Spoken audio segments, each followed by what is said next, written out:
Next item on the agenda is comments by the public. I call on Director Flowers to introduce JOANNE Hovis. Is she here today? She is, Chair Jones. Good, good. JOANNE Hovis of CTC Technology, and she will give a presentation on the CLIC proposals. Now, before we do that, we have other things to do. No. Oh, she's there. Yes, thank you, Okay. Chair Jones. Actually, I have prepared just a few slides to kind of basically reset the context of what has brought us to this point. And of course, since joining TPU a little over 7 months ago now, I've been working hard to come up to speed on the CLIC history and, of course, learning quite a bit about what's been almost a 10-year-long discussion in Tacoma. And so I do have a few slides that I'm going to go ahead and ask them to put on the board, and I'm going to attempt to go through those really quickly before I turn time over to JOANNE. Thank you.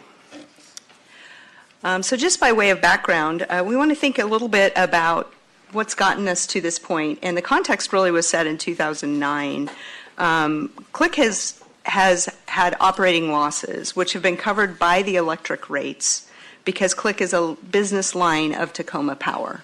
And in 2009, a strategic planning initiative was undertaken to alter that situation and really centered around the 10th anniversary of the network to think about going forward what was important for the CLIC network. Since 2009, several business models have been explored by the board and council, including maintaining status quo, all-in retail, fully wholesale, wired wireless broadband, lease, public-private partnership, and potential shutdown of the network. With the exception of the lease public-private partnership model, other business models presented legal and political challenges that were not easily surmountable and also required continued funding to support CLIC. In 2017, certain Tacoma Power ratepayers brought on a lawsuit against the city seeking cessation of the Tacoma Power funding for CLIC and repayment of past funding going back 3 years. And as you all know, we have tremendous upward pressure on electric rates, so looking at opportunities to remove non-power related costs is something that's important to this board, and it was brought to light by some of our customers. In March of 2018, the Superior Court ruled in favor of the Tacoma Power ratepayers that had filed that lawsuit. The city is currently appealing this decision. Appellate briefs are being filed by the parties, and a court decision is not expected until late 2019. Given these challenges, CLIC has neither been able to alter its business model nor modernize its network. And when you think about the technology space that we're operating in, the modernization of the network is an important piece that's missing. While operating costs and capital investments were curtailed to align CLIC operations with the court order, CLIC was projected to post a net expense or loss for 2017-2018 biennium without rate increases and budget cuts. In order to fully address the legal challenge and establish a path forward for CLIC, policymakers took a couple of key actions in 2018. You set aside all other business models under consideration, and working in collaboration with the City Council, the Board of Public Utilities, and Council both adopted a set of 12 policy goals and directed staff to hire a consultant to pursue a public-private partnership as the future path for the CLIC network. You directed staff to deliver a fully self-funded transitional budget for the CLIC 2019-2020 biennium. CLIC did submit a fully self-funded transitional budget for the 2019-2020 biennium, which entailed significant cost cuts and revenue enhancements, including staff reductions. We are down to 49 from 92 staff at the end of 2018, and we're augmenting with contract labor to keep the network functioning. We've cut marketing and advertising costs by 40%. We cut capital additions and replacements budget to $1.8 million from $5.2 million to limit funding to replenishment of set-top box stock, fiber to the premises plan extensions to new developments, and contingency funding for replacement of certain network elements that are no longer supported by the vendor. We brought forward, and the board and council approved, a 9.8% cable TV increase and a $5 per service tier internet service provider rate increase in 2019. And we also alerted the Board of Public Utilities as well as the City Council of the need for an 18% cable TV increase and an additional $5 per service tier internet service provider rate increase anticipated in 2020 in order to allow us to cover CLIC's costs with CLIC's revenues. So we have headwinds against the cable elements of the business with those increases. While CLIC endeavors to deliver the 2019-2020 budget, the current model is neither sustainable nor viable as a long-term solution, and a transition to a private partnership is anticipated. And that's why we presented a transitional budget with a tiered rate system pushing the larger end of the rate increase in the biennium to the second year in anticipation of being able to complete the public-private partnership solicitation. As envisioned by the Board and City Council, the only financially sustainable path forward is a public-private partnership, which is an extension or an outgrowth of what the city has already had in place with its internet service providers and its MSA partners. The network, which is public today, will remain public under both proposals that you will hear about this evening. It currently includes private partners. The contemplated expansion of the partnership would result in expanded services being provided by a private partner, discontinued retail cable service by the city, TPU, so that would be shifting to the partner, and reduced risk to TPU. Again, we have partners that provide service on our network today, and we do intend to retain public ownership of the infrastructure. To that end, our consultant, CTC Telecom and Energy, along with city staff, has completed the work directed by the Board and Council and is here today to present the report on that work effort. So with that, I would like to call on JOANNE Hovis, the consultant from CTC Technology and Energy, to come forward and give you an overview of the two partner proposals that have been introduced. Good afternoon, JOANNE.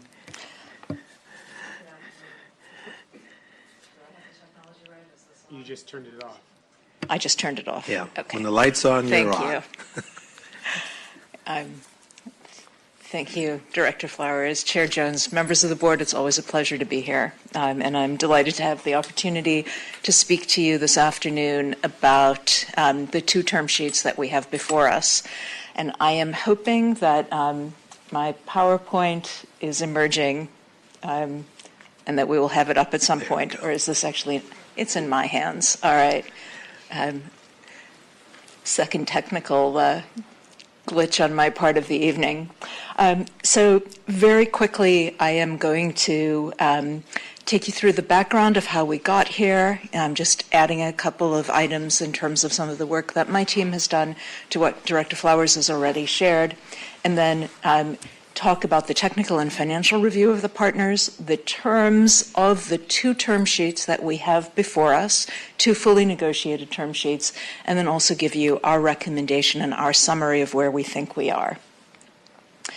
As far as background goes, the guiding principles and the core values of the work that we have done on your behalf with the TPU and city team has been to try to protect the accomplishments and expand those accomplishments as reflected in the 12 policy goals adopted by the board and the council a year ago. The focus of all of our work has been throughout, how can we make sure that the policy goals are achieved and secured for the long term as we go forward. You know the policy goals, I'm not going to go into them, and I will just say that we were also part of evaluation of alternative models.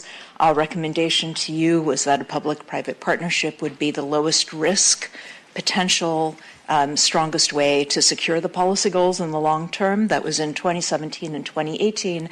And then in 2018, we were part of the process of drafting and releasing a request for information and proposals to the private sector. It was widely distributed, and we received 5 very interesting proposals, of which, despite the fact that they were interesting, 3 were not aligned with the policy goals. we asked those 3 respondents to please consider submitting a revised proposal, and we met with all of them as well. And indeed, 2 of them did. One chose to drop out because they wanted to buy Click, and Click was not for sale. It is going to remain a public asset. But of the 2 that did submit new proposals, one was aligned with the policy goals, the other was not. So we recommended continuing with the 3 remaining proposals that were aligned. The focus starting in August was now, July, August, I think, was when we got the direction from you, was to test through negotiations with those 3 companies whether we could actually secure commitments in the form of a term sheet to reflect the policy goals and provide a path forward. That effort has been underway since last October, September, October, as we began these negotiations with the 3 different providers, with a focus on the policy goals. And at the same time, TPU and the city undertook a public engagement process to try to get feedback, as you know, on the goals themselves and on Click's future. We were given direction based on that public engagement process and that stakeholder engagement process that we should be among all of the policy goals, reflecting all of them, and that there was particular interest on the part of stakeholders in public ownership continuing, competition, and support for low-income members of the community such that services would be affordable. In the meantime, since the fall, in undertaking these negotiations with the 3 different companies, the negotiations with one of the companies unfortunately did not come to any kind of maturation because there was a fundamental non-alignment in their need to control assets that Tacoma Power, from the standpoint of its compliance with federal and state regulations for security purposes, itself needs to control. And so unfortunately, those negotiations with Yomura Fiber came to an end. But our negotiations with Wave Broadband and Rainier Connect resulted in completed term sheets that you now have before you. With respect to both of the companies, we did pretty substantial analysis about their operational and technical capacity on the one hand and their financial capacity on the other hand. With respect to both companies, we feel quite confident that they are both very solid partners for TPU. On the operational and technical side, they're both established and experienced competitors able to compete in a robust market and certainly able to scale up their operations, although Wave is a considerably larger company than is Rainier Connect. On the financial side, we received from both of them independent verification from their accounting firms of their financial capacity.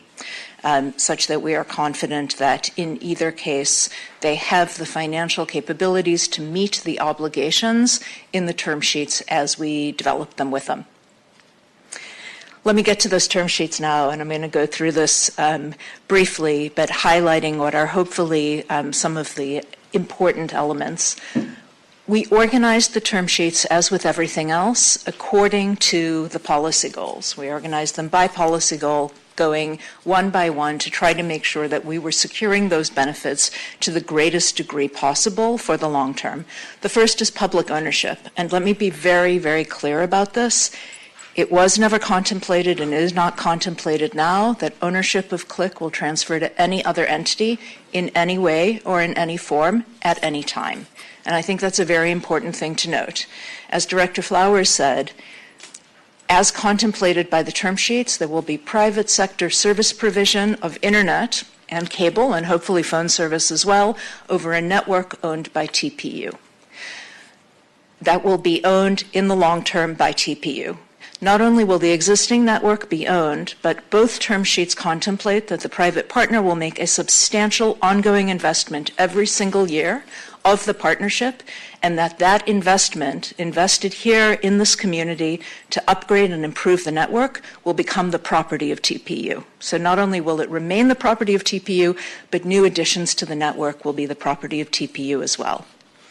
The term of the partnership will be 20 years with the possibility of 2 10-year extensions if the partner is in compliance with its obligations.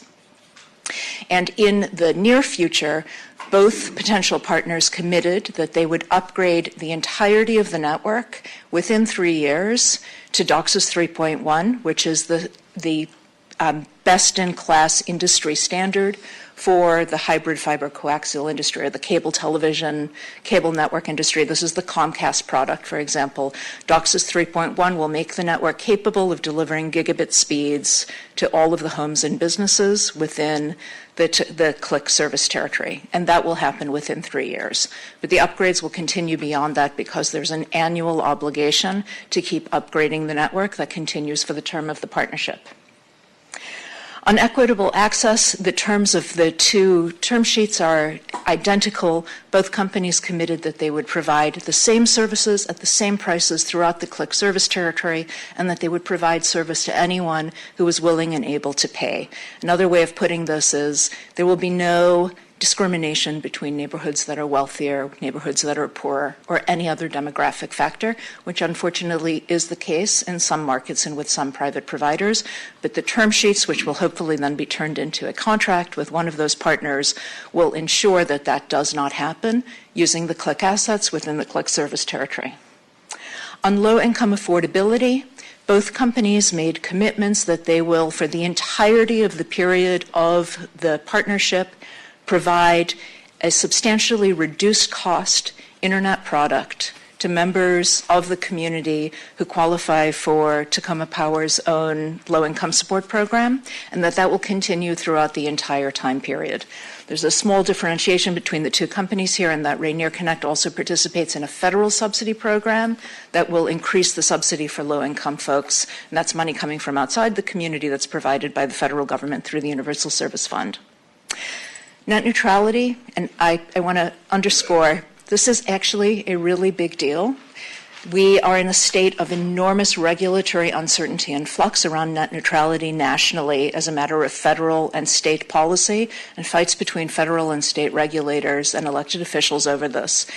Both term sheets obligate the partner to net neutrality for the entirety of the period of the partnership. Another way of putting this is no matter what happens with state or federal law or in the courts, the benefits of net neutrality will be secured here in Tacoma over the CLIC network for the entirety of the partnership period, whether that's 20 or 30 or 40 years. And that's virtually unprecedented anywhere in the United States. On open access, both partners committed that they are providing wholesale service in other markets under certain terms and conditions to other providers, and that they would offer the same terms here. That open access scenario, what they are willing and able to do here in Tacoma, is not going to be identical to the open access that has been provided over the last 20 years over CLIC. It is a different way of doing open access. But there are many different ways of doing access, many different technical ways of doing it, many different business relationships under which it could be done. The one that CLIC has used for the last 20 years has been very innovative and has been very useful for consumers because it has delivered choice for consumers. And if the goal of this effort is choice, we think we have secured that through this provision. What it is not going to be is identical to the existing model, in part because that business model is not something that the private partners are willing or able to adopt. And as Director Flowers just explained, it's not been a particularly financially sustainable model. And I, as your business consultant, will say I don't think there's a private partner out there who would be willing to replicate that because it's not a solid business strategy for them. What they are willing to do is to offer wholesale services, which they do in other markets, both of them told us, to offer wholesale services over the network under other conditions and terms, but to make it consistent with where they do this in other markets. And by the way, that's very typical of the competitive side of the industry nationally. They wholesale to each other. The big incumbents do so much less so, but the competitors do. So I have some confidence in this. Competition, which like open access is focused on one key policy goal, which is choice and benefits for consumers. That's what it's about. It's not about the companies, it's about the consumers. It's about the customers, it's about the residents of the community. And from a competition standpoint, we are very confident that we actually have unprecedented terms in both term sheets. We have not only a commitment from both companies that they will not sell to an incumbent, effectively, because what they have committed is they will not sell to any entity that has either 33% or 25% of the existing residential broadband market. Therefore, hypothetically, it would be impossible under that contractual term to sell to Comcast because it already has a substantial market share here in Tacoma. But they've also committed that in the event that they do sell their company or sell their interests in the IRU, there would be an oversight role for TPU. And that's a pretty substantial oversight role in both cases. In the case of Rainier Connect, it's actually considerably more robust, and frankly, that is the key reason why we are recommending Rainier Connect as your partner. To safeguard city and TPU use, I will just say very briefly that both partners were amenable to Tacoma Power's concerns, the city's concerns about making sure that the assets that are used for city and Tacoma Power purposes are not touched by this agreement. They are entirely outside this arrangement, and that Tacoma Power will control and maintain all assets that might be critical to its use rather than the partner. On the financial stability side, we have some differences, some similarities between the two term sheets. Both companies committed to making a minimum of $1.5 million of investment per year adjusted for inflation, so growing over time over the course of the partnership. That would be improvements and upgrades to the existing network here in the CLIC service territory, which is the city of Tacoma and beyond, as you know. They would have the opportunity to accelerate that, and they'd probably spend quite a bit more money in the early years to upgrade the network right away, but that is the minimum investment that they've committed in writing to making. And then both have committed to paying a lease payment to TPU. The lease payment is different. In one case, it's about $1 million net. In the other case, it's $2.5 million growing to growing to $3 million over 5 years, and that's all adjusted for inflation over time as well, but in both cases, substantial lease payments. On economic development and educational opportunity, they committed to the same terms, which is that they will work with TPU on things like internship programs, on economic development, recruitment and attraction of companies where the city's economic development folks are very involved. They were extremely amenable to ensuring that they are a good corporate citizen in that regard. And aligned with that as well, with regard to job options for CLIC staff, they both have agreed in good faith to interview and make offers where that is of interest to them and to the existing CLIC employees who might be interested in taking jobs with them. I think the CLIC employees are highly employable and have very important skill sets, frankly, in an industry where it's tough to find staff, and the chance of this happening is actually probably pretty high if the CLIC employees are interested. On privacy, here's another one where I can't overstate the importance of this commitment. Federal privacy protections with regard to ISPs were actually eliminated by the United States Congress in early 2017. So as a matter of federal policy nationally, we do not have protections on the network. Both parties committed that they would respect privacy over the network for the entirety of the partnership. Another way of putting this is that here in the CLIC service area, you will have a greater degree of respect for privacy consistent with city policy than will exist almost anywhere else in the United States. And then with regard to customer service, they both committed to pretty substantial customer service obligations that would appear in writing in the contracts and be enforceable. Standards such as this do not exist for internet under federal or state law, although they exist for cable television, but not for internet. And this is a very, very important innovation in terms of protecting customer and consumer rights. I'm running way past the time I had available to speak, which I tend to do. Let me just quickly say to you, I think I'm reiterating stuff I've already said, which is taking a national view and having worked on a lot of these projects, think we have a remarkable 2 potential paths forward before us with very substantial alignment between the policy goals of the city and TPU and the visions of these 2 companies, because they're not just doing this because we asked them for it, they're doing it because it suits their business opportunity. And that's the best possible way to build win-win public-private partnerships. I also think that we have 2 stable, in one case very local, in the other case relatively local regional companies, both of which are tested as potential partners. There are differences, and I've highlighted those already, so I'm not going to repeat myself. You have a sense of this. I think I would also note, while I think both of them can scale to meet the obligations of the IRU, for WAVE, it's sort of a no-brainer. They're such a large company that it would be a very small matter to incorporate CLIC's existing operations and expand them. For Rainier Connect, it's going to be more of a very substantial effort, but we think they have the capability to do it.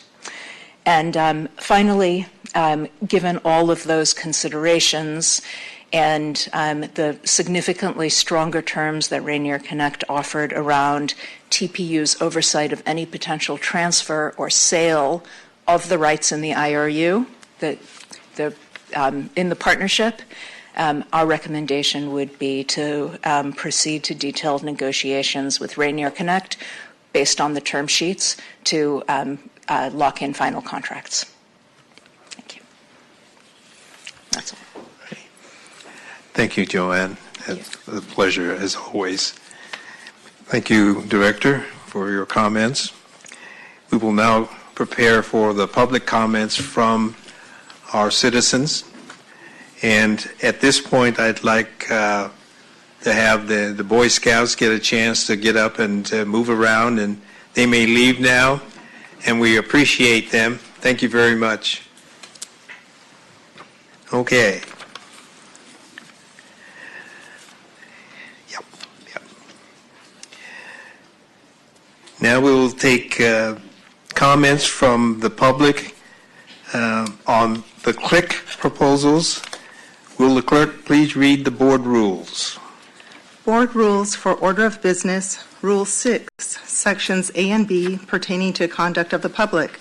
Section A, no member of the public shall engage in or discuss or comment on personalities or indulge in derogatory remarks, gesture, or insinuations with respect to any member of the Public Utility Board or any member of the staff, but shall at all times confine the remarks to the matters which are germane and relevant to the question or matters under discussion. And B, any member of the public who interrupts, disrupts, or interferes with the orderly conduct of business by the Utility Board or engages in threatening conducts by works, gestures, applause, or actions may be excluded from the meeting room. Thank you. I will now try to articulate, if I can use that word, to frame the public comment period before we start.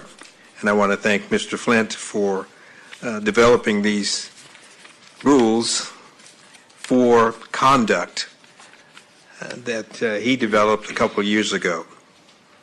First of all, the location of the exits are to your left and to the right, which is reverse for you. The location of the restrooms to my right in the hallway,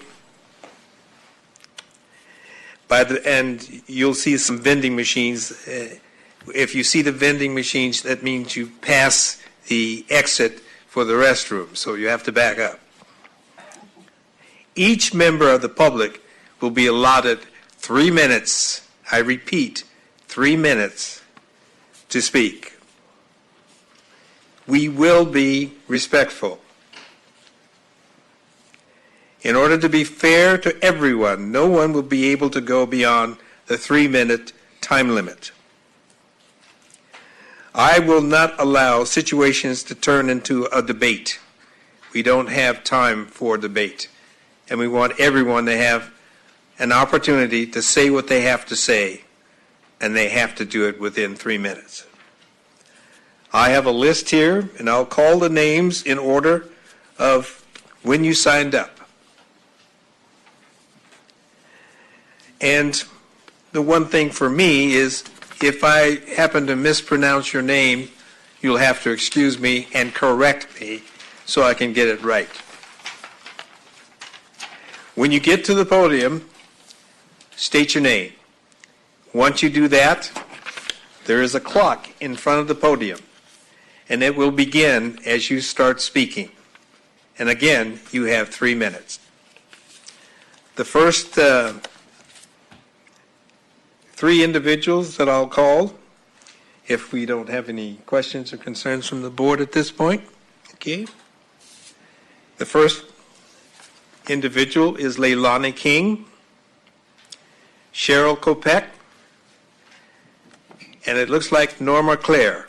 Will you 3 please come up front in order of how I called your names? Oh, good. Thank you. Am I supposed to come over Yes. here, or Mhm. will Yes. we wait for the other Yes. two? If the light is on, you may start speaking. Good evening. I'm Leilani King, board members, Ms. Flowers. I was here last year pursuant to a takeover by Comcast of our building, a vintage over 55 community. They were able to pay door fees and head fees in order to get into the building, and our click was terminated. So that was a service that I really enjoyed and had no problems with. There was not a smooth transition at the time.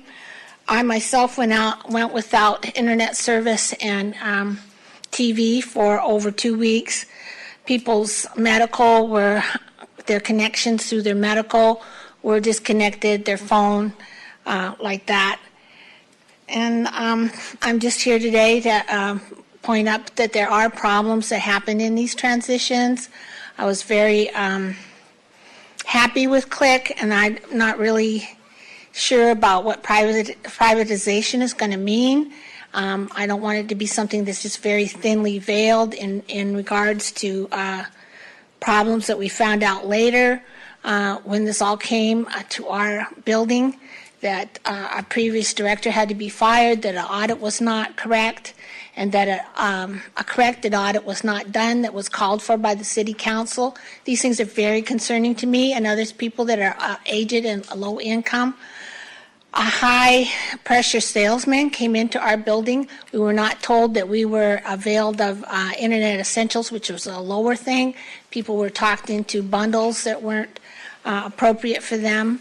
And there's a lot of dangers here in regards to this. I really like the fact that we have a public utility. I want it to stay absolutely private.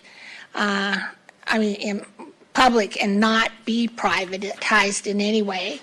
And I know other cities are very envious of this. I moved to Tacoma for one reason. This was one of the big reasons.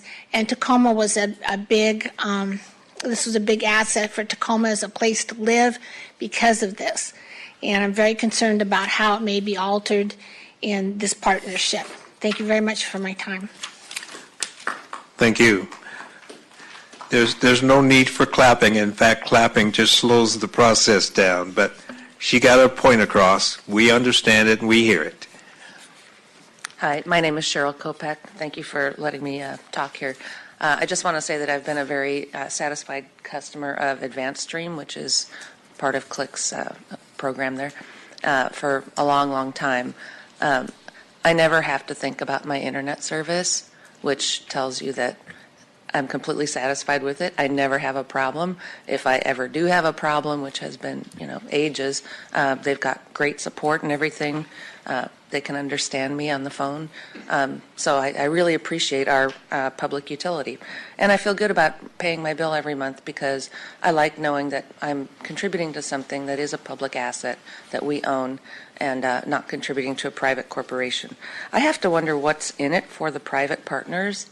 It seems to me that adding a private partner which has a profit motive cannot possibly lower costs and improve service. I just don't see how that happens. Maybe I'm naive.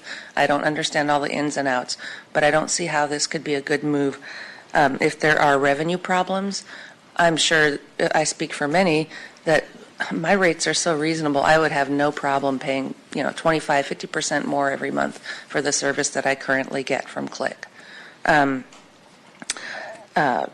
So, and also the privacy and net neutrality factors, as well as others that were mentioned in the presentation, I think would make a public utility competitive with things like Comcast, even if they had similar rates. I don't know why those kinds of things aren't more strongly advertised. It's definitely a benefit to have those things built in to our utility when the federal government isn't protecting us. I'd like to know why we demand competition for internet service when we don't do the same for things like water, fire departments, police service, things like that. Competition always sounds like a great thing, but I wonder what we get out of it.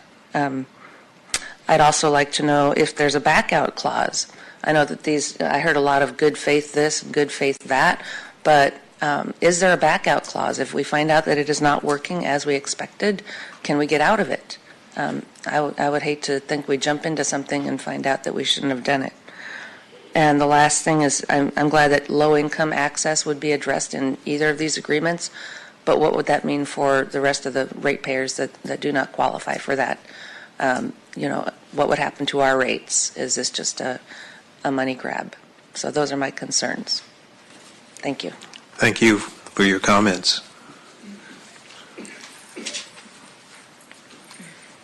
I'm Norma Claire.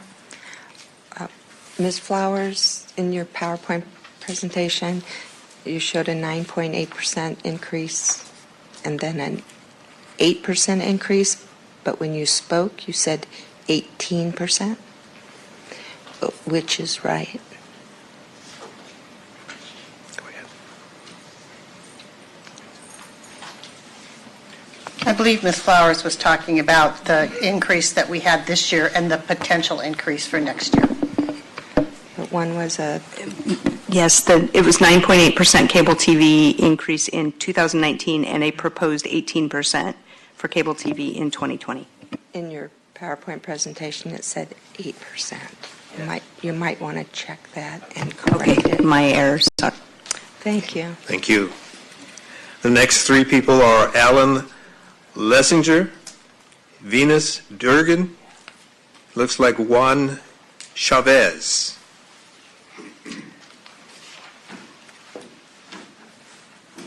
Alan, Venus, and Juan.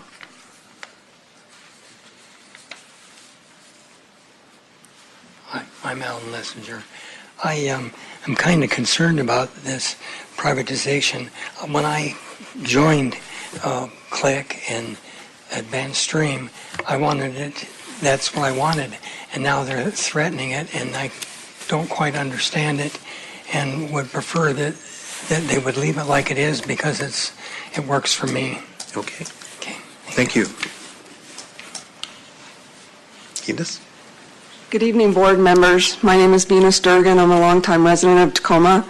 I'm usually in front of the city council making comments. This is my first time in front of the TPU board, so please be patient. I would like to say that I've been a long-time Click customer. I started in July of 2000. I have no complaint about Click. I'm up here to tell you that I have had the best service that I have ever received from any business that I can think of at this time. The service that Click has given me has been incredible. I've had no problems with my service at all. The customer service is fantastic. I can't even think of any issues that I've had with my service at all over the years. Every time I call in or have had an issue, whether it be technical or whatever, I've always had great service. And I think public ownership has done well by this. And when I have been approached by competitors to try and switch over to their service, all I have to tell them is that I support my city and its public-owned services, and it pretty much shuts them up. I never get a response from them after that. And I just want to say that I am very proud to be a customer of Click.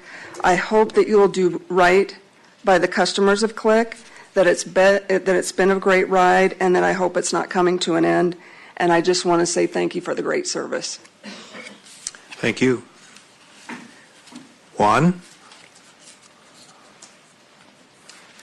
That's Juan Jose Chavez. Board, thank you for allowing me to speak tonight. This sounds all nice and dandy, but my mom always said, don't let the wolf take care of the chickens. Sounds basic, but just like it was brought up, what if there's difference in charges, or what if legally things just doesn't happen? Is there a way out? That's my biggest concern, because they of course going to say that certain things aren't going to work because they want to put their hands in it. What is their benefit? I know we can get benefits by getting money up front, but that doesn't mean that we could also earn our network, increase the amount of customer service, increase the amount of customers. I've been in the city here 20 years, and like the prior people said, I have never had a problem. It has been the best service anybody can think of. But without the transparency in the last few years, and we literally had to vote ourselves to get back in here, it makes me wonder that I have a trust issue, not only with the people who want to privatize it, but with you guys, because I don't see any projections on how we can do it ourselves either. I mean, are we relying on an outside source that we may have to do contractual battles with probably in the future? Save all that money. Let's increase our own network. We know that we went through, there was never a major audit. So at this point, my point of view is that I think we could do it. Just why I'm wearing this old T-shirt. When I mean stick with it, I don't mean just we're going to like it, because we know we all like it. It's let's work on it together. Outside sources are definitely going to tell us that we can't do it. I know financially they're going to say we can't do it. But one thing that has never been done in the last few years since Click's come up for I call it a chopping block, is that we've never really put together an actual program to increase the size of it and increase the customer service. And that has never been done. It really hasn't. I finally saw last year a couple of billboards. I am on the ground. I happen to help people connect to the internet. I'm a technical person. It's amazing how many people do not know about Click today. And that's what bothers me, is that we are looking, remember when people can get seconds on their equity, and then what happened to the market? Same thing. That's what I'm worried about. We need some more audits too. Thank you. Thank you. The next three individuals start with Mitchell Shook, Randolph Fritz, and Richard Nordstrom. Mitchell, Randolph, and Richard. Good evening, members of the board. Mitchell Shook. Well, deja vu. It's like 2015 already, all over again here. We've got the same two companies and the same scheme to privatize this valuable public asset. Wasn't City Council's unanimous no loud enough? Don't try pretending, oh, well, we'll still own it, or that this 40-year lease is anything but privatization. Click's more than the wires. Click's these 35,000 customer TV and internet customer accounts. And it's their billing relationships, their bank account information, their set-top boxes, the brand recognition. It's their loyalty and love and pride in this municipal asset. This is their hometown asset. It's the first municipal network in America. And the $200 million that they paid to build it, that's Click. There's no putting lipstick on the pig. Dumping it destroys it. And what if Rainier is acquired by Wave? Or moves the customers onto Wave's network? They're a $100 billion private equity fund now, almost as big as Comcast. They're pulling wires today, in this town. There's no recovering from that. You set us back 20 years. You raise prices, you'll eliminate competition and kill our open access network. It's not open access when the operator of the network sets the prices and is one of the competitors. So what's Click worth, really? There's been no bid, no RFP. There was an RFI where they asked for some information. Advanced Stream offered to pay for the gigabit, the $1 million to get gigabit, and we met all the 12 policy goals, without laying off a single job, and Click remained a public asset. So there's been no RFP.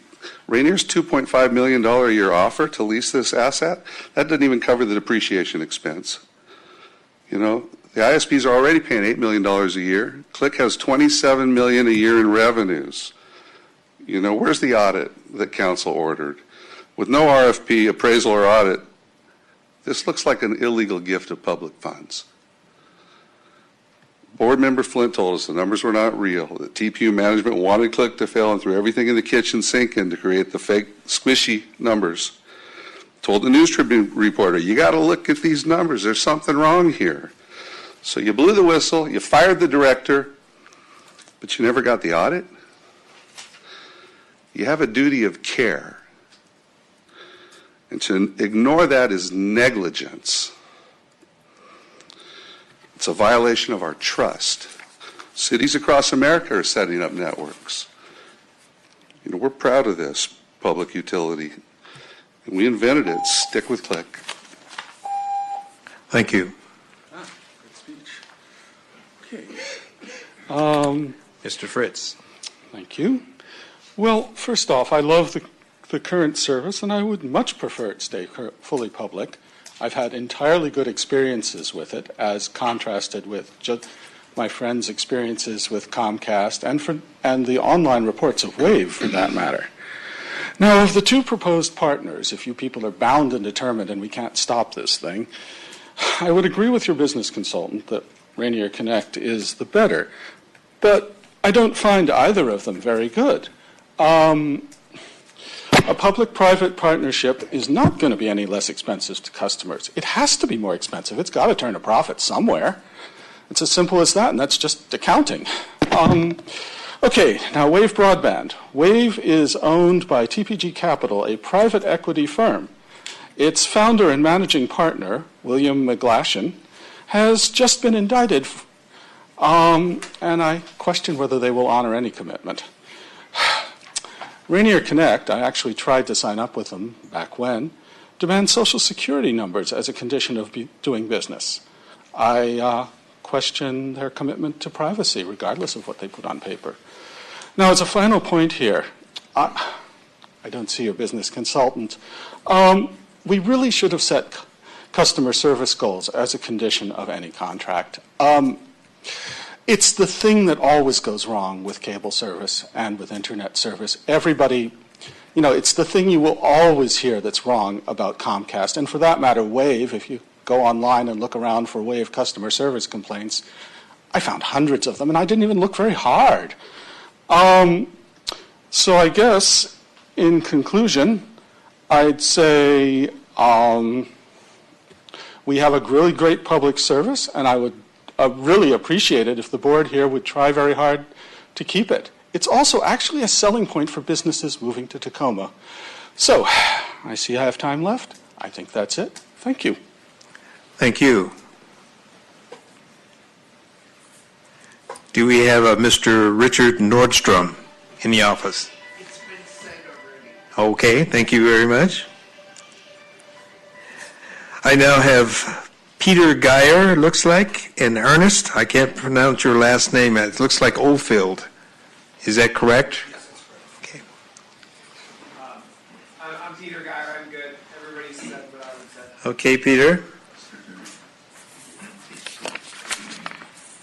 Hi, my name is Ernest Oldfield. When I first moved here to Tacoma 23 years ago, not long after they started running all the fiber and stuff for Click, and it was really neat to hear about what they were going to do, start their own private internet service. We're the envy of a lot of different cities. A lot of my family members are envious of us, who are having to depend on companies like Comcast. And customer service with Comcast, I experienced the 1 year that I did take them up on an offer in 2003. They didn't honor the offer, and I ended up going back to Click. And to talk to a person, I had to say I wasn't a customer. Otherwise, I was batted back and forth with recordings and automation. And I'm afraid that's what will happen if the control of Click happens to be turned over to another company. Advanced Stream, whenever I've had a problem, which has been very rare, maybe 3 times, always had to talk to a person right away, walked me through whatever my problem was and fixed it. And I'm afraid that's not going to happen anymore. And if there was a problem with how the rates were, I don't understand why that wasn't taken care of years ago. It is an issue. I've heard rumors of smoke and mirror type accounting, so I don't know. But I'd really like to see it stay the way it is now. Thank you. Thank you. I have on the list John Mitchell. Mitchell, yes. Okay, come up. And the person after that is Kit Burns. And that's the end of my list. Are there any other individuals who would wish to come and speak to the board? You can come up, please. John. I thank you. My name is John Michaud, and after seeing the presentation tonight, I thought my original remarks might need to be amended, but with some of the comments that have been raised, I think they actually are quite appropriate. I really want to see the Click network remain a public utility. I have lupus. It's a hardship for me to be here tonight. This is important to me. This is important to people like me. This is important to those who depend on the internet for fair access. As a PCO, I think my neighbors share in this concern and definitely the consequence of these actions. My stake in this is that my life story has evolved around both the growth of the internet and of the City of Destiny. The existence of a public-owned piece of the fiber internet was one of the deciding factors in choosing to return to Tacoma after leaving a life in the dot-com world of Southern California. Currently, Click, through Advanced Stream, provides our internet access. Having cut the cord, as they say, this is our lifeline, providing phone service as well as data and streaming media. This is a trend that opportunes growth in the ISP sector. Yes, the cable market is shrinking. It will continue to shrink. This is a market trend based on the evolution of the technology.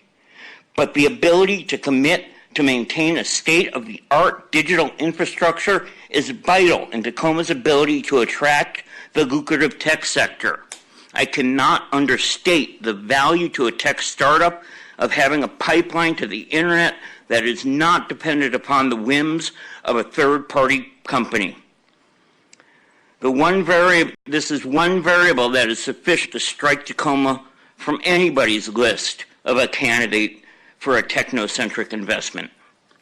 It would be foolishness to abandon the years of investments made in this infrastructure when we know it is going to be an area of increasing necessity to all citizens in this community. I would not be able to function in the world today without the pipeline this network provides me to the world. The internet is a public utility, and as the Public Utility Board, we trust you to maintain the infrastructure that was built by the public to serve the public. Please don't give away this unique access. Keep Click public, and if you do a deal like this, make sure you have a way to enforce the terms of it.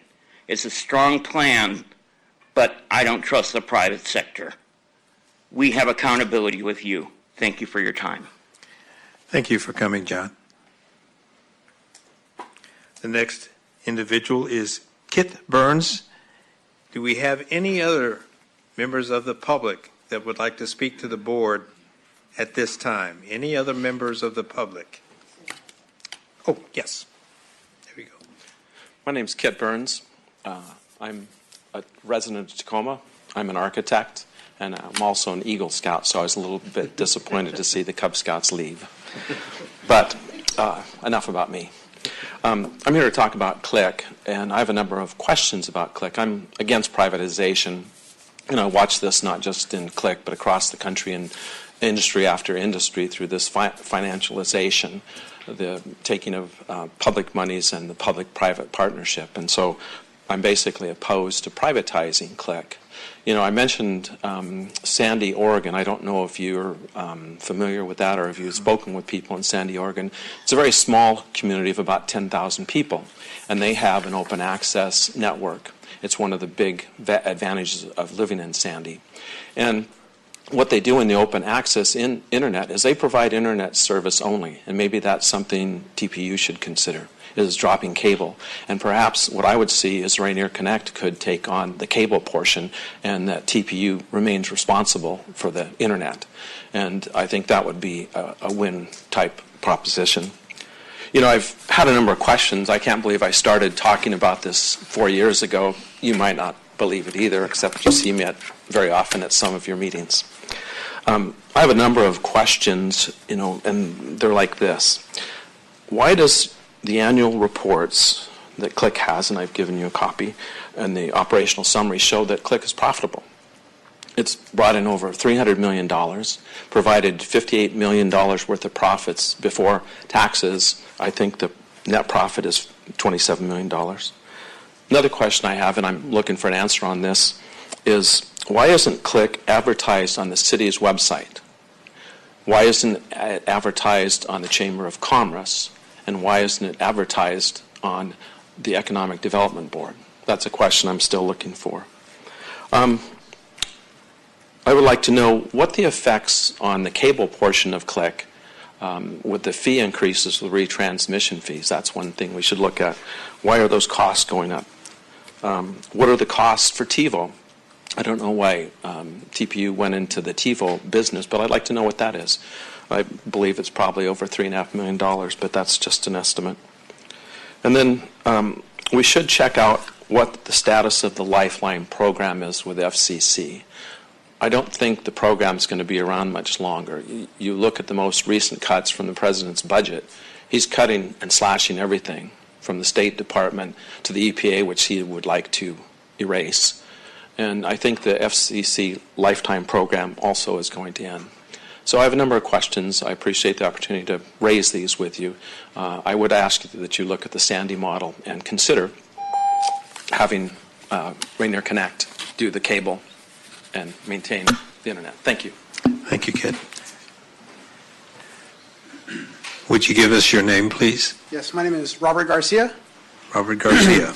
I'm born and raised in Tacoma, Washington. All of my extended family has CLIC internet. It's been great service. I've personally had it for 17 years. I think I've had 2 network issues in that time, and both were resolved within 24 hours. Most of us are advanced stream customers. My grandmother's house used to be NetVenture, which is now held by Rainier Connect, still on the CLIC network. I work at a little paper mill off of 8th and Portland. We're the largest user of water down there and one of the largest power users. I believe that most of the stuff in the city is interconnected, whether it's an asset or whether it's a business. I've seen over the years when I used to work at a computer shop that people would come in and want internet service in Tacoma, and they would think that they really only had one option, and that was Comcast. And I always made sure over there at Green PC that we always had pamphlets, paraphernalia to the effect of all the different CLIC providers. And of course, over the years, those shrunk. It was 3 providers, and then now it's 2. And I really think that people who live in the Tacoma area have a huge asset in the CLIC network. I personally don't have the television portion of it, but the internet, all of my friends and all of my family, I tell them what my rates are, I tell them what my speeds are, and they can't compare. And I was a Comcast customer back in 2001 for a little bit, and 6-month contract, and then after that, call to cancel because they jacked the bill up $24, and they play this little game. Oh, you're going to cancel? Okay, I'll talk to my manager. And then they get back to you. Okay, I guess I got good news for you. We can give you this introductory rate again for 6 months. So you're set. Talk to you in 6 months from now. So it's this little game they play. And as they've grown in size, they've got more amount of power. So it's great that you guys have a proposals to get rid of, the risk portion of it, and I understand that. But this is truly an asset for the city, and I think that their customer service that we currently have and the network that we have, both speed-wise and money-wise, can't compare anywhere else. And they've already been doing the legwork for the gigabit network. Me and my brother's house, we've already got the gigabit internet, the modems, as it were. And I just think that if it's possible for the city to stick it through, that's what should be done. And if it means that giving Click customers, an option to keep my 100 megabyte service, if I got to pay $5 more a month than that, that's still cheaper than the mega competitors. So, again, I'm born and raised Tacoma. I'm proud to live here, and I've definitely been a proponent of Click for 17 plus years, and I will continue to be. Thank you. Thank you, Robert. And thank all of you who had a speaking part this evening. We appreciate your comments. We've heard your comments, and if you want to write them out, we will be happy to take your comments. This is one of those times where we're the board and you're the customers. You need to basically let us know how we're doing, what we're doing, and we appreciate all of your comments. Do we have any comments from the board? Shall we do anything with comments from the board? Mr. Attorney. No, you don't need to have comments. We're having another meeting and public comment on next Monday, the 18th. So if the board chooses to wait until you hear all the comments before you add any of your own, that's your purview. If it's up to you in terms of whether or not you have any questions or comments for tonight. Okay. Thank you, sir. Mr. Chair, I just want to reiterate what our attorney just said, is that the board is not taking any action this evening in our regular meeting. I think most of you understand that we may consider this at a special board meeting next Monday. We wanted to have this opportunity for public comment this evening.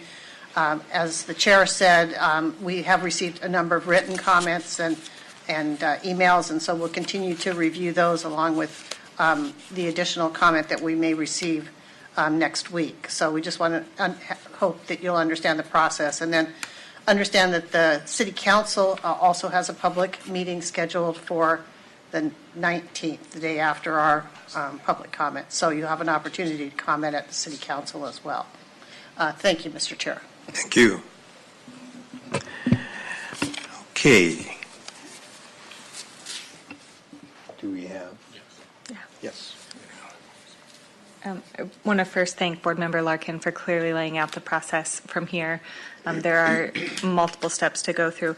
And I want to thank everyone who presented tonight. Click is clearly an asset to the city and its ratepayers, and we want to do the best we can to move forward from here. One of the central themes that I heard tonight was one of Click is so valuable because of its customer service. And I can't remember if it was laid out in this presentation, but one of the things that struck me from previous presentations is that both proposals are keeping customer service regional, and in one case actually in Tacoma. So I want to assuage some of those fears that the customer service will stay at the high quality. And then another thing, both proposals have very clear steps for ways to address economic development in the city of Tacoma and the coverage area. And the comment was made regarding state of the art. That's actually explicitly said in one of the proposals. So we are hearing you and trying to make a decision moving forward. So thank you very much for giving us your comments. Mr. Flint. Yes, thank you, Mr. Chair. So I want to thank everybody for coming out, and this is, again, one of more than half a dozen public comment periods of Click that I've been able to, the privilege to sit here and hear the clear articulation of the value of what the public internet and what our public presence in the industry brings. And I really appreciate that. And I cannot disagree, or it's hard for me to agree more with the values that were stated. And as someone who voted for the all-in, I do want to, and Director Flowers, I'm hoping that you have the cable with you. Could you bring that up here, please? Because I think there's a piece of the presentation that got missed.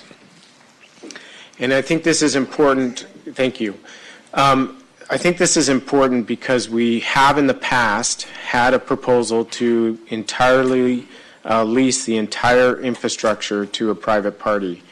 And, this is what a cable actually looks like. And it's a big piece of cable with lots of little bits in it. And these little strands are actually what carries your data back and forth in your emails and your Netflix movies and click cable TV, so that the Super Bowl comes over this one and the home show comes over this one. So what we are talking about is there are 180 strands in here that can carry data. Click over the years has used 12 of these to carry all of the internet and cable TV. What we are talking about is a private lease over those 12 plus the dark fiber. Tacoma Power will continue to own and operate this entire system.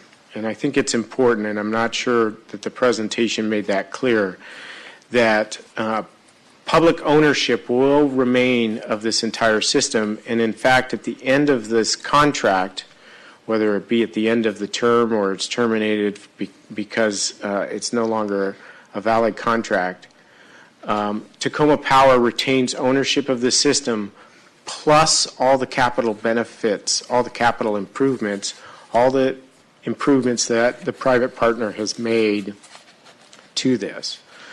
So it's very different than any proposal we've seen before that had a public-private partnership. A number of people talked about not privatizing Click, and I agree with them on that. We have, for the entire history of operating Click, had private partners as part of this. So this is a public-private partnership. Advanced Stream is a private company. Rainier Connect is a private company. What we are doing is changing the business model, or contemplating changing the business model and contemplating how that partnership looks. But at no time with this proposal are we talking about giving away the infrastructure that is publicly owned and the ability for us to influence the market through that infrastructure. I do still have some concerns, and the chief concern about those was mentioned by a number of speakers. And the quality of any contract we sign is really dependent on our ability to enforce those 12 policy goals and performance with those contracts. So the decision we're being asked to make is to move forward with negotiations. If we were to do that, what I'm going to be looking for is very strong enforcement and clear processes to make sure that 5 years from now, 10 years from now, 6 months from now, we are still able to see benefits on those 12 policy goals and benefits for our customers. So that's what I'll be looking for moving forward in terms of how do we enforce this so that we're achieving the benefits. Thank you, Mr. Chair. Yeah, thank you. Again, thank all of you for coming and providing this board with your comments. Now we will move on to the next agenda item, which is comments by the public for items that are not, I repeat, that are not on the agenda. Comments from the public for items that are not on the agenda. Seeing none, will the clerk please read? Will you get one? Items not on the agenda? Items not on the agenda. Right. Okay. Thank you very much. So this is certainly not on the agenda tonight, but it's this never-ending, I guess, train wreck that we've experienced, this dysfunctionality that we seem to experience where the right hand doesn't know what the left hand is doing. You know, the city council is general government, we understand that, and the ratepayers over here are represented by the board. You know, when can we all get in the same room, you know, other than just the occasional study session, but actually collaborate? And I know there's laws against that, against, you know, who pays for the lights, general government, you know, or, you know, that we've had this collaboration on the street light replacement going to LED. It was a wonderful thing because we were able to finance the improvement of the lights, which saves general government so much money. You know, it's wonderful that we could do that. That's a legal way of benefiting general government and using this incredible resource, this incredible asset that was created 125 years ago. You know, when there were all toll roads. Did you know that? In the old days, it was all toll roads. When you had a wagon, you want to go over the Cascades, you paid the toll. You know, and libraries were the private domain of the wealthy. There was no public library. You want to read a book, you better knew somebody, a wealthy family that had a library in their home. You know, so we have this incredible resource, this utility, and the potential to utilize, to leverage that asset like we did with the LED lights. And all we have to do is think a little bit out of the box. How do we use it? How can we give free Wi-Fi to everybody in this city? Why do you have to go to the library, you know, and wait to use a computer? You know, when you could easily, you know, use your library card from home in your smart device and authenticate yourself and join the cloud. We were once the most wired city. Why couldn't we be the most wireless city? You know, that's thinking outside the box. We could have done it with the LED light program. We could have actually made a canopy, a mesh network when they put those lights in like they did in Barcelona. And you could have given Wi-Fi to everybody. You know, why have I been shunned from this entire process for over 8 years? I have, you know, shaken the hand to go get 6,000 more customers. I did that. 2 years into the process, was thrown under the bus with reading in the headlines that we're losing, you know, all this money here. Nobody's letting me help. Nobody sat down with me and asked, Mitch, what are your ideas? I gave an RFI. Now they said, well, that was a bid. But, you know, anyway, let's just try to collaborate. Get me in the room. I've tried 8 years to get a meeting with you, Director Flint, Board Member Flint. Friday, you canceled our meeting. I don't know why. Thank you. Thank you, Mitchell. Any other comments from any other folks? You've already spoken once. You want to try it again? Different topic. All right, here we go. John Mitchell, just because I happen to be in the room and this is an opportunity that I might not otherwise have. I'm very much interested in the Green New Deal that is being discussed in the country right now, and two technologies that I've seen under-discussed but great potential in. One is liquid metal battery storage, which can be used to store large quantities of green-generated wind and solar power for offline use for when the sun isn't shining and the wind isn't blowing. Also, the other is NH3, ammonium as a diesel fuel. It has been used in the past in critical times of shortage, but we haven't carried that time over into usage into peacetime. However, that is a zero-carbon alternative fuel that could be retrofitted to our existing technologies. Has the board examined these technologies, and do you have any plans for inclusion in them in our Tacoma's energy future? Thank you. Thank you, John. Anyone else?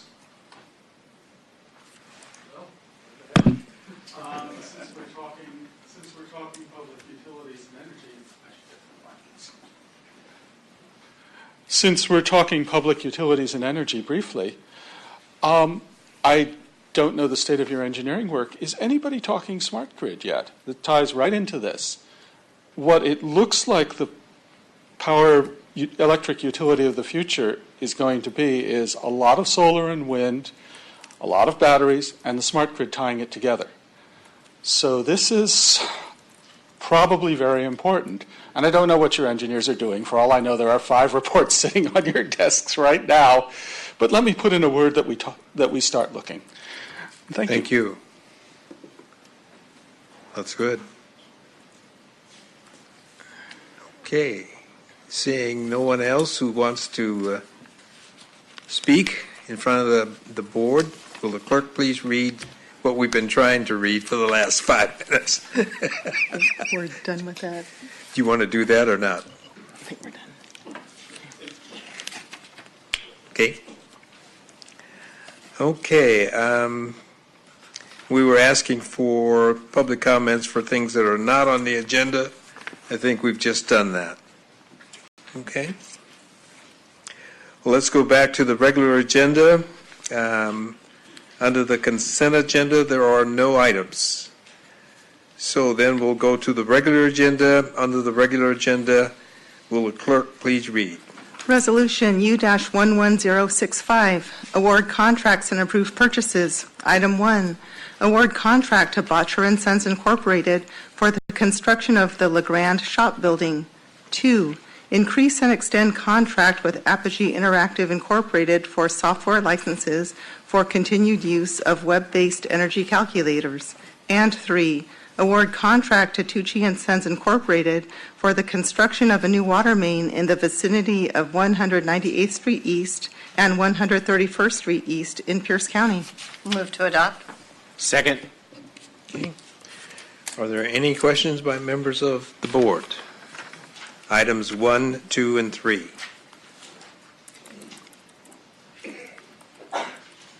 Seeing none? Oh, I guess, Mr. Wait a minute, there is one. I have one on item 3. Mm-hmm.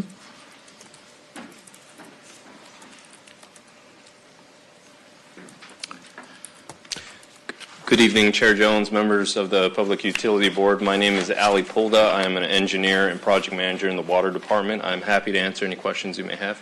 Thank you, Mr. Porta. My question was the bid, which I'm not objecting to, is much lower than the other bids. I'm assuming Tucci is the contractor on the road work as well, and that's why its bid is so much smaller?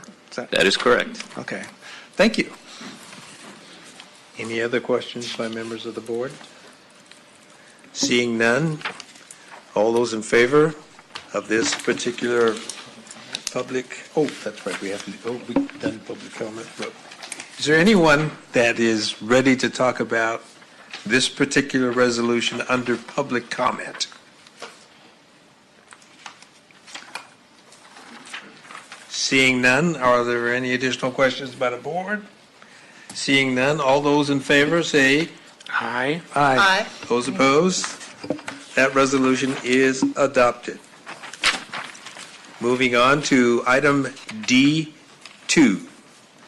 Resolution U-11066, authorize execution of Amendment Number 7 to the contract with Chapter and Verse and ratify Amendment Number 4 for a cumulative total of $550,000. Move to adopt. Second. Okay. We have Rebecca here this afternoon to talk to the board if you have any questions. Good evening, Chair Jones and members of the Utility Board. I'm Rebecca Anderson, Communications Manager for TPU. Our department is responsible for this contract, so I'm here to give you some background and answer any questions that you might have. Resolution D2 is an extension to an existing contract for marketing and branding support on behalf of Tacoma Public Utilities. The vendor, Chapter and Verse, developed the We've Got a Rebate for That conservation campaign after earning the business through a competitive RFP process, and they continue to support the communications department with advertising and design expertise, primarily for our conservation programs. We are pleased with the services that Chapter and Verse has been providing to TPU over the last several years. The accumulated contract lifetime total exceeds $200,000, which is what brings this item before you this evening. We are seeking your approval to extend the contract to continue doing business with them into 2020. Are there any questions I can answer for you? Are there any questions from members of the board? Okay. Yes. I'm just curious, what are the metrics you're using to evaluate success? Well, they don't actually do the advertising planning for us. They are doing the design, development, and writing some of the content for brochures and helping us update materials. So we look at the effectiveness of the ad campaigns in the marketplace based on the metrics we get from the advertising companies like Cox Media and Lamar, who run the billboards. Does that help? Okay. Thank you.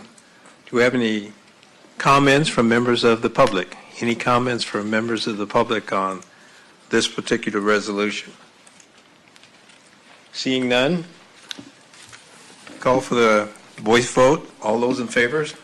Aye. Aye. Those opposed? The resolution is adopted. Thank you. Okay. Moving on to Resolution U11067.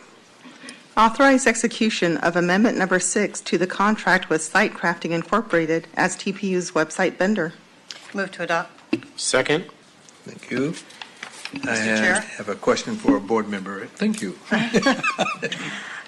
There is a Scrivener error on page 1, line 12 of the resolution that says December 31, 2102. So that's a little ways out. The resolution has been corrected with the date of December 31, 2012, and is on file with the clerk of the board. Thank you. Ms. Anderson, do you have any additional comments you'd like to make? Yes, Resolution D3 is an extension to an existing contract for website support on behalf of TPU. The vendor Site Crafting developed our current websites and has been supporting them ever since. They are also in the midst of a refresh of the TPU website, which will launch later this spring. We are pleased with the services that they have been providing to TPU over the past several years and are seeking your approval to extend that contract to continue doing business with them into 2020. Okay, thank you. Are there any members of the public that would like to speak to this particular? Mr. Chair? Yes. I have a comment before you call Okay. for public comment, please. Yes. So my comment is probably directed to the director, is that I'm going to support this contract amendment this evening. However, I will note that it was executed in 2010 and it is now approved, will be approved through 2020. So that's 10 years.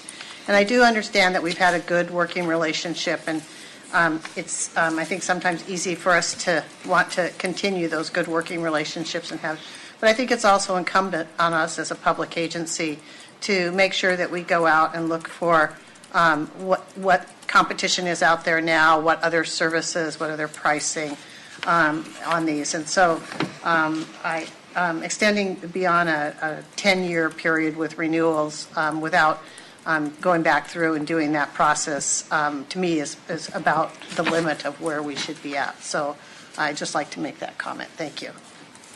Thank you, Madam Board Member. We have Mitchell, who is here to speak on this particular Thank you, Chair resolution. Jones. So a large part of this goes to supporting the CLIC website, and those expenses are allocated to the CLIC operational summary. So we're at a point in where every expense really counts. At the last meeting, you held off on buying the new CLIC trucks. You know, that's a smart move. We need to get some real profits under our belt, and then we can look at those new trucks. Cable TV is now a mature business. There's no need for TPU to continue investing and promoting the CLIC TV brand. It's time to follow a rate harvest strategy. So rate harvesting is where you cut back on spending to maximize profits. Think of it like an orchard of fruit trees. In the beginning, there's the investment of buying the land and tilling it, planting the trees and nurturing them and fertilizing them. But you come to a point where you want to harvest the profits from that labor and investment. That's where we are with CLIC TV. So why are we investing funds in a website that you're already talking about maybe privatizing this thing? I'd say cut back like you did with the trucks on this so that none of these funds go and end up as an expense on CLIC's operating summary. So it is the case that the internet side of the house, however, is still growing. Let your ISP partners invest in these improvements, in these billboards, and the movies in the park, and the fancy website upgrades. Your ISP partners could buy those trucks, maybe in exchange for some putting our logos on them. You know, CLIC has an amazing, profitable internet business. A lot of people don't realize that CLIC's in the internet business. They provide the wholesale internet that services the retail ISPs, Advanced Stream and Rainier Connect, that we resell. It's a fast-growing business, especially if we could focus on doing our jobs, which hasn't been easy in the last 7 years of political uncertainty. but, since the announcement of all in. But can you believe it's been 7 years? But here we are, with the small margin we make on reselling that service, Click gets most of the revenue, as they should. On the new gigabit fiber service, we pay 80% of the revenue to Click. The website isn't broken. We're adding customers like crazy. Ever since I've heard Board Members Flint podcast radio interview and tell them the truth about the numbers, I just went back to work. We're giving it away. We're signing them up like crazy. Had 17 customers sign up the other day in one day. We can make these improvements, but let's do it out of real profits. Director Flowers might say that these cuts are unsustainable. I have an internal TPU document that shows that Click Network can run with 40 employees, and that Click actually makes $7 million a year when you peel back all the overhead that you're laying on it, unrelated to anything to do with the TV business, the city attorney's salaries, the city council salaries. I mean, that's not how you look at a business, but I have that document now, came to me. It showed that Click had a market value of $100 million. This was in 2014. I have it right here, internal document. Thank you. Are there any other comments from members of the public? Seeing none, are there any additional comments from the board? Seeing none, I call for a voice vote. All those in favor? Aye. Those opposed? Resolution is adopted. Next item on the agenda is Resolution U11068. Authorize delegation of authority to the Director of Utilities to revise and update Tacoma Power's energy risk management policy. Move to adopt. Second. Okay. Who do we have to speak to this? Oh, hello. Hi. Good evening, Chair Jones and members of the Public Utility Board. My name is Ying Hall. I am Tacoma Power's Energy Risk Manager. Energy risk management staff recently conducted a review of the energy risk management policy with input from an outside consultant. Based on that review, staff recommends updates and revisions to that policy in order to comply with industry standards. These proposed changes were presented to the board at the January 23rd study session. If this resolution is approved, we will include changes to the energy risk management policy in the quarterly board reports that Energy Risk Management provides. With that, I would be happy to answer any questions you may have about this resolution. Thank you. Oh, do we have questions? Yes. Mr. Flint. Thank you, Mr. Chair. So I don't actually have a question for you, but a comment for the director and our city attorney. We actually had a conversation at our study session following up on a board retreat we had a month or two ago about how we are developing utility board policies and what is the form and content of policies versus operational directives, things delegated to the director and beyond. And we set a process where the board will be involved in helping to set that structure. So this is a document that is a policy that for me, has some elements that I think we want to ultimately retain as authority under the board, and then there are parts of this that very much appropriate to delegate to the director and let the director delegate further into the organization. So I'm going to vote for this tonight, but what my request is as we get that form of our policy setting, that we revisit this policy and basically reassess what parts and how is it structured based on the new methodology that we come up with. So just kind of putting a pin in that for the future and asking that come forward at the appropriate time. Thank you. Okay. Are there any additional comments from the board? None? Just to say that, again, we did have a study session on this. The changes to the policy were relatively modest. No major changes, just some language changes, and I appreciate the work you all have done on that. Thank you. Any other comments? Seeing none, are there any comments from members of the public? Seeing none, I call for a voice vote. All those in favor? Aye. Those opposed? The resolution is adopted. Next item on the agenda is Resolution U11069. Approve the 2018 Water System Plan, Watershed Management Plan with watershed rules, Integrated Resource Plan, Water Shortage Response Plan, and Conservation Plan and Goal. Mr. Chair, if I may, I move to postpone this item to the March 27th board meeting to allow for more review time by the board. There's been moved and seconded to postpone this item to March 27th. All those in favor, say aye. Aye. Those opposed?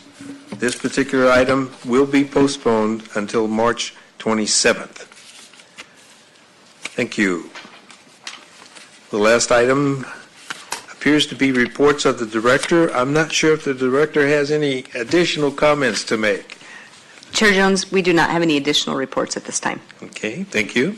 Are there any final comments from the board? We've done a lot tonight.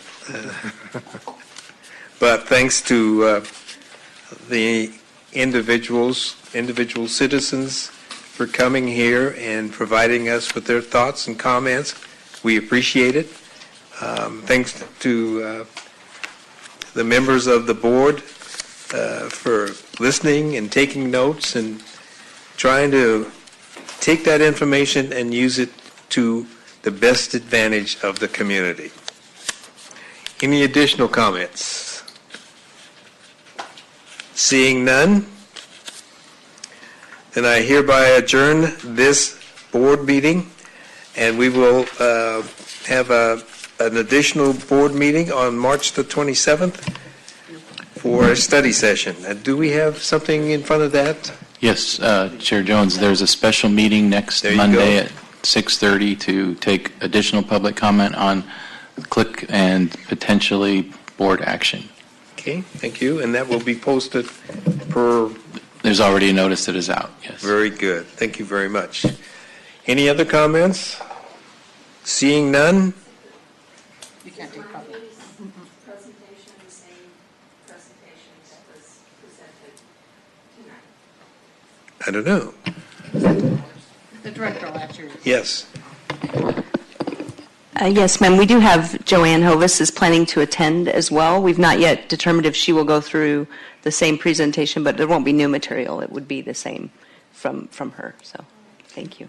Thank you. Okay. Meeting is adjourned.